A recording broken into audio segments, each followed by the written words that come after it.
Hey guys, welcome to another MayaDissection. And in today's video, I'm going to be doing a fix to another student's work. Actually, he's the one who won the very first week, but he didn't have a shot to work with. So this is why we're getting two videos today. First thing I'd say is I like the idea behind it. Timing wise, it's all there. However, it could be improved dramatically by just a very small fixes. So for starters, silhouette wise, you're losing the face a lot. And some poses are a bit unappealing to the camera angle. And if you look at framing, we're not utilizing the camera as much. We could really push this from a visual rhythm perspective. If you don't know what visual rhythm means, it's one of the checklist items from the animator's checklist. So I'm going to go ahead and do my fixes to it, and then we're going to play blast it and see what that looks like. So first thing is camera. Let me just unlock that. And I think for me, if we just slide it here a bit, right, and then sort of this position here is where his jump would have been improved had he been on this side. So we end up with a much better sort of composition. So I'll fix that in a bit.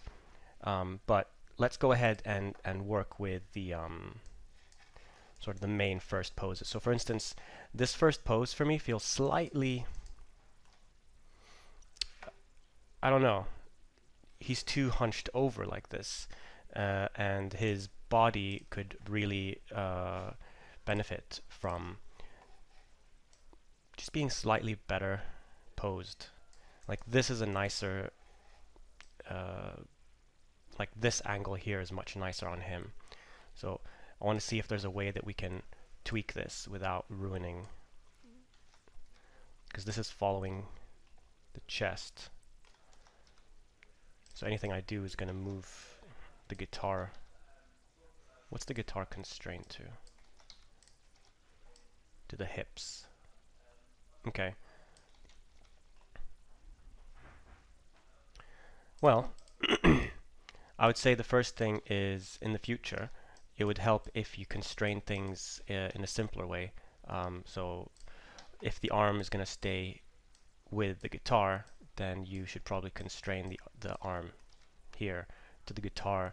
You could use a locator to simplify how it's constrained, because I know that some people struggle with constraints. We're going to be doing a video on that anyway, so hopefully that should help.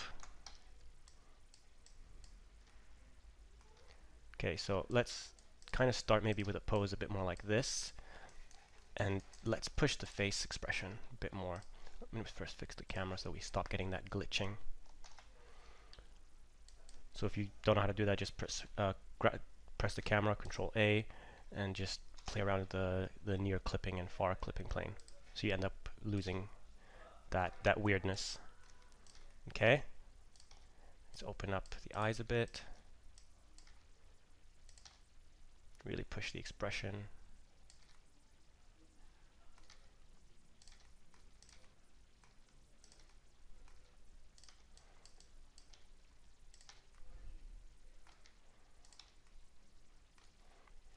Okay, so this already feels a bit better. I'd also push this a bit. I'm very picky when it comes to the way a character looks like in one frame, because if you treat it like a drawing, it will help you down the line. Okay, so if this is the pose we start with, I'm just going to select the things that I know are going to stay there. So for example, from frame 10, I want to keep all of that, so I'm just going to pick that, keep it there, and I could easily like just add a tiny bit of movement to his body so he stays alive.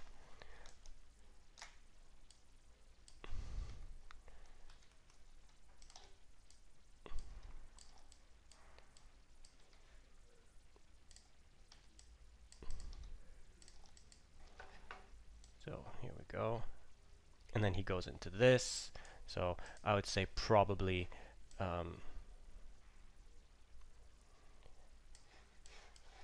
need to antic that a bit, or we could keep it. But this pose for me feels very broken if you see his spine line of action. So I would maybe do it more like that.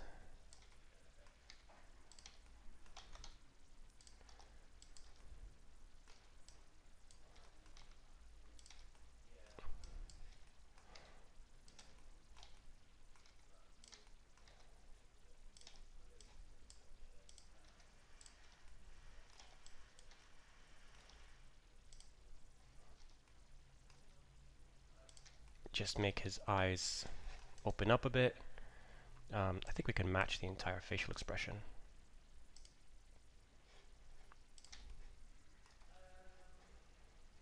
Okay, so we go from that to this. Now, things we can improve here again are just the expression and the posing, where we lose his face a lot, right? So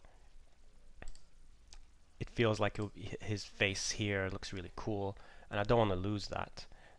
So probably we could go with something like this. And I'm just going to match that for the next couple of frames, and then I'll reanimate some of the head movements.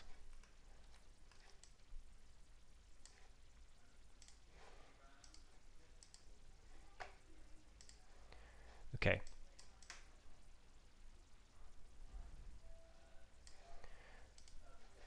So, to make it feel like he's having fun, I'm going to close his eyes, but really work on an expression that works for me from this angle. It really feels like it sells what's going on.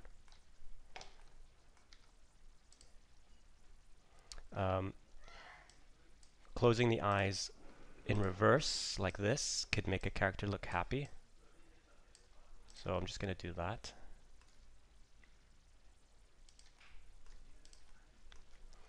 So, doing this.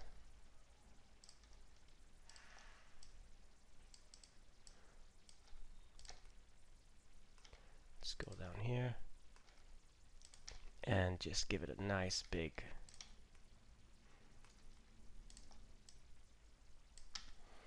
Okay, so let's just go ahead and say we're going to use this expression. You could do whatever expression that you feel works best. I'm just going to select all the keys that I moved around so I can match them. I'm just going to grab all these. Okay, and then I'll just go ahead and missed one.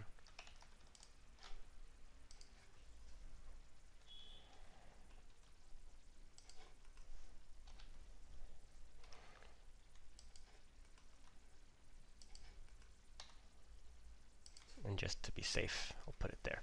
Okay, so already by just looking at it like now, just from what we have,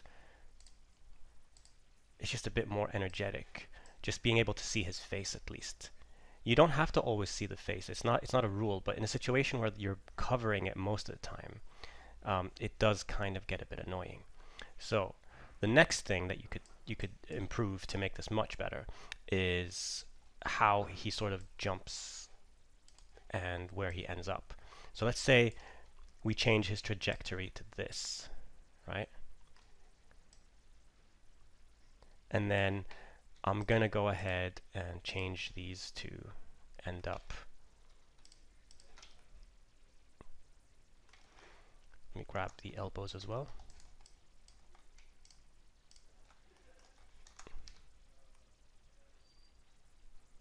So it's a cheat, right? I'm going to adjust the trajectory of the legs and all that in a bit, but let's say we do this.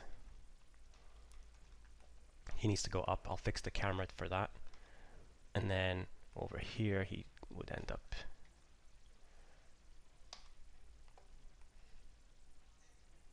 So let's come here.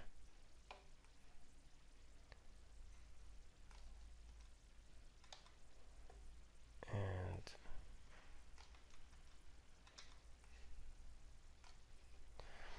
now, because I have a key on my very first frame, I'm going to move the camera so that now the camera is moving with him, right?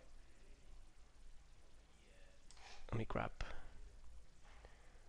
I'm not going to grab the keys yet on the camera. Let me just keep this there.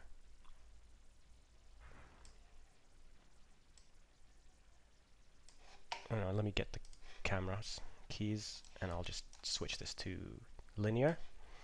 And then what I'm going to do is I'm going to put that here, so that then we have a moving camera all the way from the start. Just gives it a bit more of an epic feel. And then I'm just going to adjust the keys again so that I reposition him. So this is really more about visual rhythm now and his position on screen, and to just make it a bit more interesting to look at. So I'll just adjust these last couple of frames.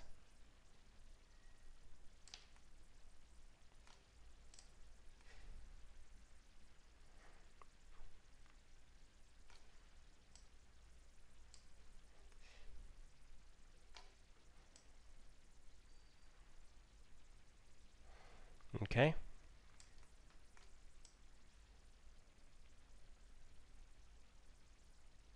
Actually, I'll delete these last ones. Okay, so now that we've done that, just sort of screen space wise, we have a much more interesting shot now, right?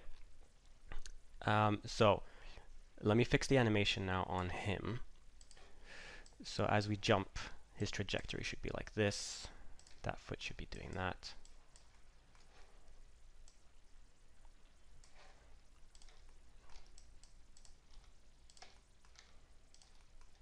Could probably get this foot to still be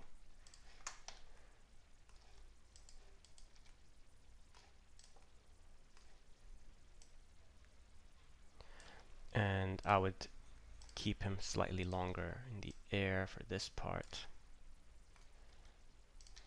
This could be doing that.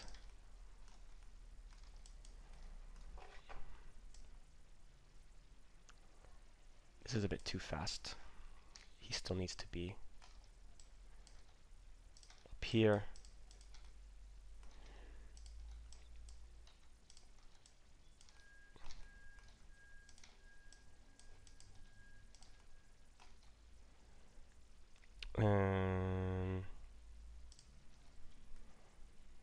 Don't think I'll be able to move the guitar because it's keyed. Yep, I can't. Yeah, it's constrained to the hips, which is not ideal. You'd want to constrain it either to the arms or...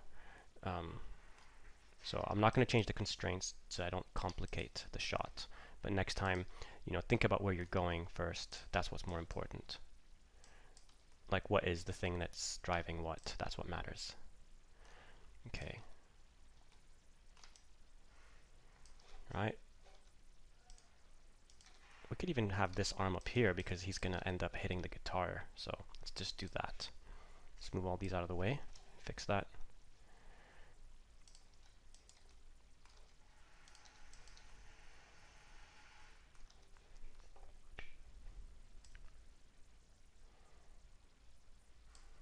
And I would keep this still there. And I want to fix the, that's way too bent. Needs to be still in his landing pose.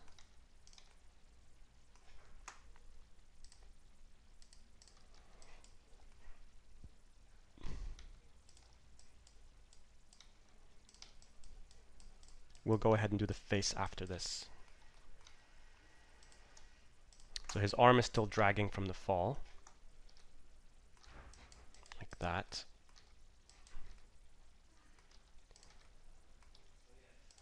So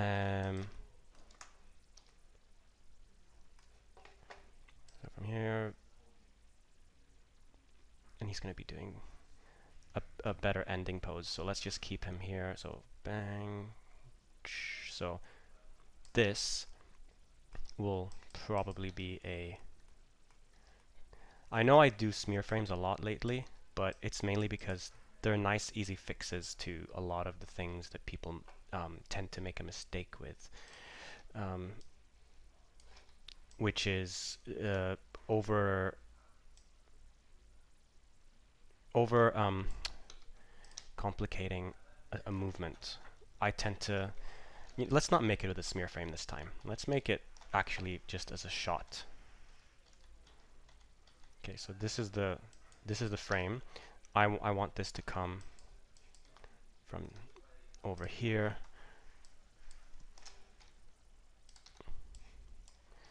as an arc. We need to match something in the middle from the last two poses. Let's match the last head pose, match the last arm pose.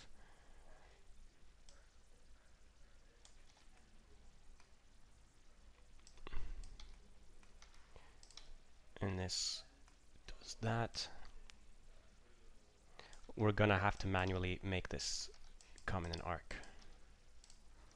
So just put these on single frames for now. So from here, it goes, and then I want to fix this last pose so that it really stands out. Remember what we said about changing so that we can see the face? This is a prime example of that right here. You can't see the face at all, and it's like the ending pose. And it's like, it's a shame because this is where you really want to be able to see the face. So we'll do that. And let's go ahead and pose this in a way where we can see him really happy. Get this stuff sorted. If this is your final pose, really work on it. Like, don't just leave it as a you don't treat it the way that you treat the rest of your poses. This really needs to be a standout pose because this is the last thing that people will see. So make sure that it really pops.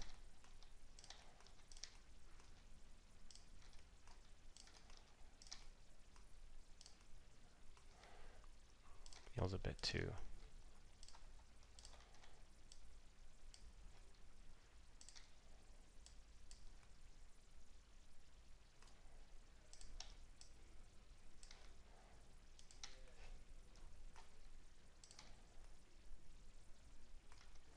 You know, even things like the teeth, like adjust them to match your mouth shape.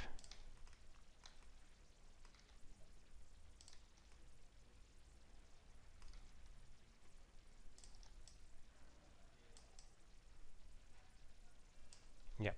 Okay, so let's do that. This arm feels a bit too stretched, so let's just bring it in a bit. And now that I have that as my final pose, I'm gonna delete from here to here. And this is going to be my final pose. So I'm just going to do this, make sure I have auto tangent switched on so that it smoothly goes. And then this needs to be a nice breakdown between the two. Oops, I've only deleted one thing, no wonder. So from here, there we go. Delete that. So that needs to be a breakdown that goes like this.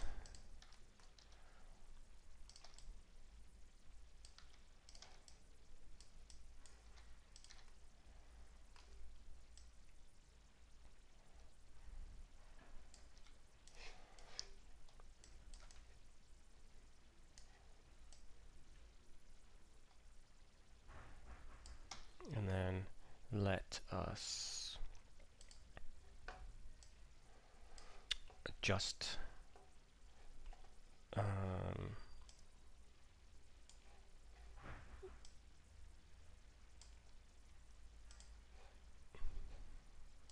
just the movement of the arm to be a bit more rounded.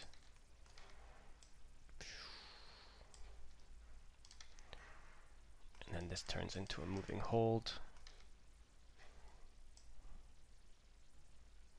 1, 2, 3, 4, 5. Let's settle him down a bit. Bring this like that. Bring this down like that. Could even close the jaw a bit. Okay. And something about the arm here is feeling weird. Again, need to get the arc to be an actual arc.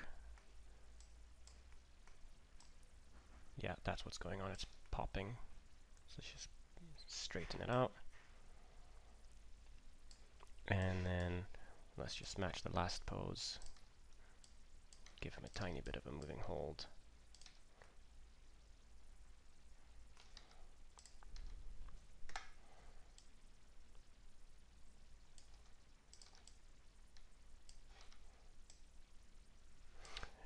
Face-wise, let's take what we have here.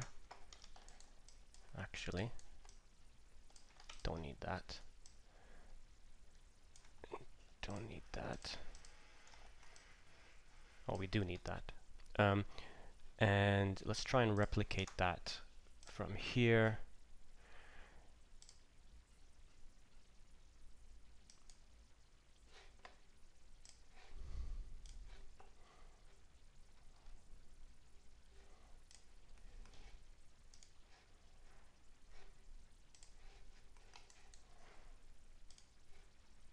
Okay, that works for me. Now let's get the camera, and it needs a bit more work. So as he's jumping, camera always is behind the character. It can't anticipate where he's going. So he needs to kind of start to exit frame. But then from here, I'm going to set another key just so that it remembers where I want it to be at the final frame. And then I'm just going to go from here, and then select the camera,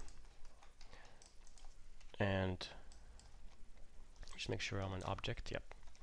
I'm just going to rotate to kind of follow along. Okay. And then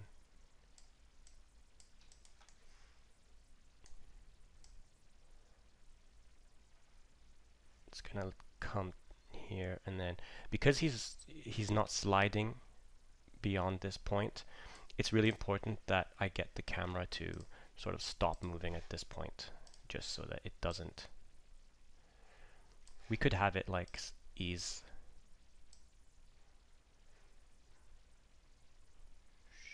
And then from here it starts to go closer to its final spot.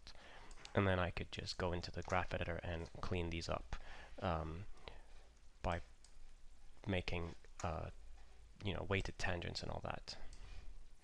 But just to quickly see how this looks compared to the other,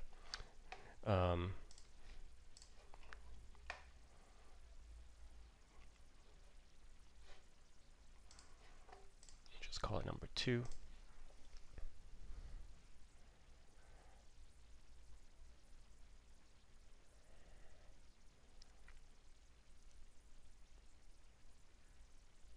So yes, it's definitely got more energy to it now.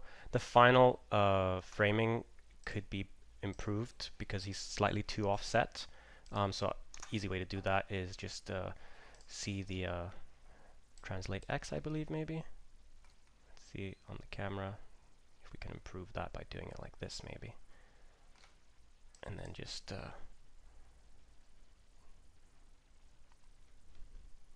adjusting everything else on the camera to just match that frame around here.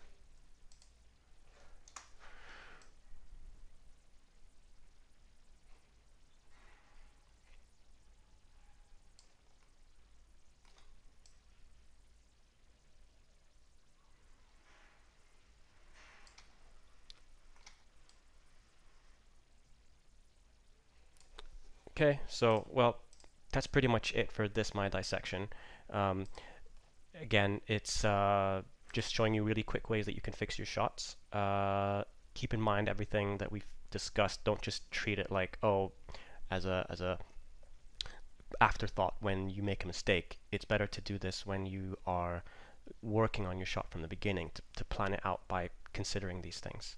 So good luck.